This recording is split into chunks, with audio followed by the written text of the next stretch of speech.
दोस्तों एक बहुत ही बड़ा अपडेट निकल कर आया है जूनियर इंजीनियर की वैकेंसी जो काफ़ी देर से पेंडिंग में थी। स्पेशली अगर मैं बात करूं जेई इलेक्ट्रिकल की, उसके रिगार्डिंग जेके एसएसबी ने अपनी ऑफिशियल वेबसाइट के ऊपर एक एडवर्टीजमेंट नोटिफिकेशन जो है उसे आउट कर दिया है। ये वैकेंसी जितना मुझे पता है लगभग 8 से 10 साल के बाद निकल कर आ रही है। जब मैंने भी इंजीनियरिंग करी थी उसके बाद कभी वैकेंसी जेई की आउट हुई नहीं इलेक्ट्रिकल या इलेक्ट्रॉनिक्स डिपार्टमेंट के अंडर।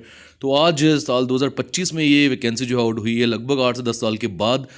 और ये जो अपडेट है इसमें दोस्तों हम ये देखेंगे कि कितनी वैकेंसीज जो जेके एसएसबी के द्वारा आउट की गई है, डिपार्टमेंट कौन सा है, और number of vacancies open merit में कितनी है, बाकी रिस्पेक्टिव कैटेगरीज में कितनी है, इन सब पे हम बात करने वाले इस पूरे वीडियो लेक्चर के दौरान दोस्तों।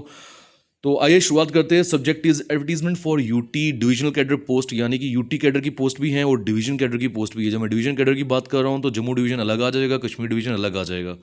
ऑफ जूनियर इंजीनियर इलेक्ट्रिकल, देखो इलेक्ट्रिकल जरूर यहाँ पे लिखा है ब्रैकेट में, बट जो स्टूडेंट्स ने इलेक्ट्रॉनिक्स एंड कम्युनिकेशन में इंजीनियरिंग करी है वो सब भी इसमें एलिजिबल है। I am clearly telling you this. From various corporation of power development department, देखो जेके या जम्मू कश्मीर यूटी की अगर मैं बात करूँ तो जो पावर डेवलपमेंट डिपार्टमेंट है उसके आगे बहुत सारी कॉर्पोरेशंस है। तो उन सब के जरिए एक इंडेंट निकल कर आया था जेके एसएसबी के लिए, और उन्होंने बोला था कि ये इन वैकेंसीज के ऊपर एग्जाम जो है वो कंडक्ट करवाएं आप, इतनी पोस्ट जो है वो खाली है और इतना जो पोस्ट हैं उनको फिल आउट करना है।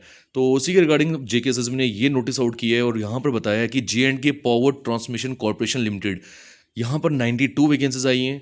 और ये कब इनको इंडेंट मिला था उसके बारे में भी रेफरेंस ऑफ इंडेंट दिया हुआ है, आप देख सकते हैं। Jammu power distribution corporation limited, यहाँ पर 60 वैकेंसीज आउट है। तो यहाँ से मुझे समझ आता है कि ये Jammu power distribution corporation limited है, यानी जेपीडीसीएल। तो कहीं ना कहीं ये डिवीजन कैडर वाली वैकेंसीज होंगी। नीचे अगर आप आएंगे तो उसी तरह से Kashmir power distribution corporation limited यानी केपीडीसीएल में भी वैकेंसीज आउट हुई है 129, और जे&के पावर कॉर्पोरेशन लिमिटेड में 11 वैकेंसीज, कुल मिला के 292 वैकेंसीज, जो कि एक बड़ा नंबर है क्योंकि इलेक्ट्रिकल या इलेक्ट्रॉनिक्स डिपार्टमेंट में जो है इंजीनियरिंग की वैकेंसीज या जेई की वैकेंसी काफ़ी देर से आउट नहीं हुई थी, एक लंबा अरसा रहा। और वैकेंसीज जो है वो पाइलअप होती रही और अब सामने निकल कर आई है 292। बड़ा नंबर इसलिए भी कहा जा रहा है क्योंकि जेई के रिगार्डिंग जब इतनी पोस्ट निकलती है, जब भी निकलती है तो इतने ज़्यादा नंबर नहीं होता है।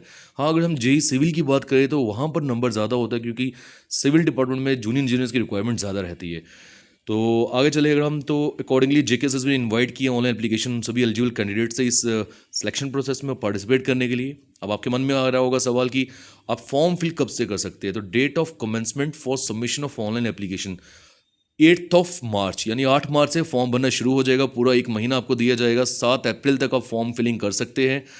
और नीचे नेक्स्ट ए में पूरे पोस्ट के बारे में हर एक जानकारी, उसका पे level, category wise breakup, qualification और क्राइटेरिया ऑफ सिलेक्शन दिया है।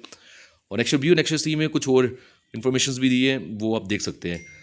चलिए हम नीचे आते हैं। मेन इंपॉर्टेंट पॉइंट आ जाता है दोस्तों, एज लिमिट।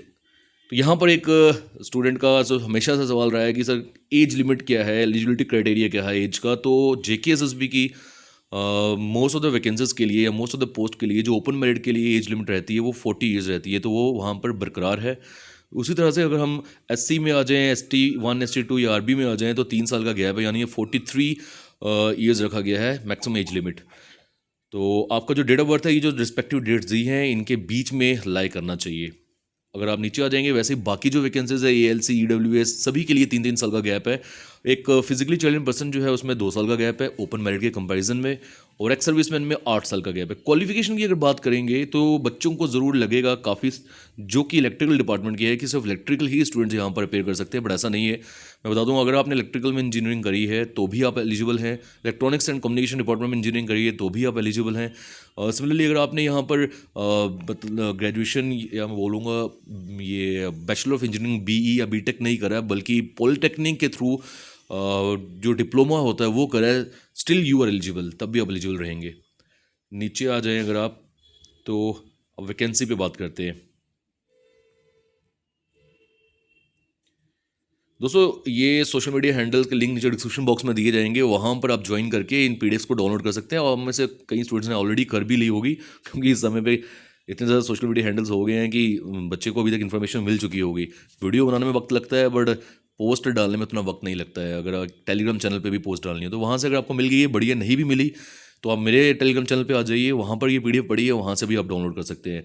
तो नीचे आप देखेंगे जूनियर इंजीनियर इलेक्ट्रिकल जो यूटी डिपार्टमेंट की अगर मैं बात कैटर की बात करूँ, यूटी कैडर की, तो 92 वैकेंसीज आउट हुई हैं। यानी अगर आप यहाँ पर अप्लाई करते हैं तो आप थ्रू JNK में compete करेंगे। क्वालिफिकेशन के लिए आप देखो बैचलर डिग्री होनी चाहिए या फिर AMIE इंडिया ये डिग्री होनी चाहिए, या 3 साल का डिप्लोमा भी चलेगा, चाहे इलेक्ट्रिकल डिपार्टमेंट में हो चाहे इलेक्ट्रॉनिक इंजीनियरिंग आपने करी है। वो सिलेक्शन सिर्फ रिटन एग्जामिनेशन होगा, यानी OMR एग्जामिनेशन होगा, वो भी बोला है इन्होंने। देखो बोला है कंप्यूटर बेस्ड एग्जामिनेशन नहीं है, क्योंकि कहीं ना कहीं दिक्कत आई थी पीछे CBT एग्जामिनेशन में, तो OMR बेस्ड एग्जामिनेशन है, इट इज़ क्लियरली मैंशनड। और दूसरा ये कि भाई आपका रिटन टेस्ट होगा, इंटरव्यू या वाइवा वोस नहीं है। अब नीचे जूनियर इंजीनियर इलेक्ट्रिकल में आ जाएंगे, अगर हम बात करें जम्मू डिवीजन में तो 60 वैकेंसीज है, कश्मीर डिवीजन में अलग से 129 वैकेंसीज है, और जम्मू डिवीजन में दूसरे JKPDC पावर कॉर्पोरेशन लिमिटेड में PCL में 11 वैकेंसीज है। कुल मिला के 292 वैकेंसीज हो गई। यहाँ पर अब गौर फरमाने वाली बात ये आ जाती है कि ओपन मेरिट की अगर हम बात करें तो 50% से भी घट के जो परसेंटेज है ओपन मेरिट की यहाँ पर सामने देखने को मिल रही है, क्योंकि 92 अगर ओपन मेरिट टोटल वैकेंसीज हैं तो उसका हाफ 46 होना चाहिए, जो कि 37 है यहाँ पर ओपन मेरिट की अगर मैं बात करूँ। आप यहाँ पर देख पा रहे होगे, मैं फर्स्ट रो की बात कर रहा हूँ। हाँ, अगर आप इसमें EWS को ऐड ऑन करो तो 37 में 9 जोड़ोगे तो 46 हो जाएगा, वो फिर 50% बन जाएगा। इसीलिए बोला जाता है ना कि EWS जो है ये भी ओपन मेरिट के ही स्टूडेंट्स रहते हैं। EWS किसी के पास भी हो सकती है, चाहे वो ओपन मेरिट है या कोई और है, बट एक ही कैटेगरी होएगी एट वन टाइम बच्चे के पास। तो कहीं ना कहीं EWS को हमारी जो सरकारें हैं वो ये मान के चलती है कि भाई ये ओपन मेरिट के अंडर ही है, तो ओपन मेरिट प्लस EWS करोगे तब आपको 50% जो वैकेंसी है तब मिलेगी। आप देख रहे होंगे यहाँ पे सेकंड रो में आ जाऊँ तो 24 वैकेंसी ओपन मेरिट में है, और अगर मैं 6 को ऐड करूँ जो EWS में है टोटल 30 हो जाएगी, और 60 का 50% होगा 30। तो यहाँ से भी आपको समझ आ रहा होगा। तो दोस्तों ये थी एक नोटिफिकेशन JEE के लिए। अब आपको तैयारी कर लेनी चाहिए अगर आपने इंजीनियरिंग करी है। देखो स्पेसिफिकली जिन स्टूडेंट्स ने इंजीनियरिंग करी है, उनका इंजीनियरिंग बैकग्राउंड है, सिर्फ वही अपेयर कर सकते हैं यहाँ पर। अगर आपका नॉर्मल ग्रेजुएशन है तो आप ये एग्ज़ाम के लिए अपेयर नहीं कर सकते हो। बट अभी मुझे मालूम है और आप सबको भी मालूम होगा कि JNK में, क्योंकि JEE की वैकेंसीज इलेक्ट्रिकल डिपार्टमेंट में काफ़ी देर से आउट हुई नहीं है, तो एस्पिरेंट्स तो इसके लिए भी काफ़ी हैं। कंपटीशन यहाँ पर भी काफ़ी होगा। शुरुआत सभी को ज़ीरो से करनी पड़ेगी, क्योंकि इंजीनियरिंग करने के बाद अगर 4-5 साल 10 साल का गैप आ जाए और फिर वापस से अगर पढ़ना हो ये सब चीज़ें, तो वक्त तो लगता ही है। बट हाँ, जो स्टूडेंट्स अभी हाल ही में इंजीनियरिंग करके बाहर आए हैं उनके लिए ये एक गोल्डन अपॉर्चुनिटी है, क्योंकि उनके लिए सब चीज़ें अभी उनके माइंड में होगी, उनको भूला नहीं हुआ होगा, ताज़ा ताज़ा पढ़ा है, अभी इंजीनियरिंग करके बाहर आए हैं, तो उनको एक प्लस पॉइंट ज़रूर होगा, एक एज ज़रूर होगा। बट वही बात है कि जब आप कंपटीशन में आ जाते हैं तो सब एक बराबर हैं, सब एक बराबर हैं। तो दोस्तों मिलते हैं अगले लेक्चर में। और JKPSI की एग्जामिनेशन की जो तैयारी हम कर रहे हैं एडवांस मैथ्स के पोर्शन के साथ, वो उसी तरह से चलती रहेगी हमारे इस यूट्यूब चैनल के ऊपर। इस यूट्यूब चैनल को ज़रूर अपने भाइयों बहनों फ्रेंड्स तक पहुँचाइए। जितना ज़्यादा ये रीच बढ़ेगा इस चैनल का, उतना ज़्यादा और बेहतरीन कंटेंट आपको मिलता रहेगा। तो मिलते हैं नेक्स्ट लेक्चर में। Till then take care, good bye, जय हिंद।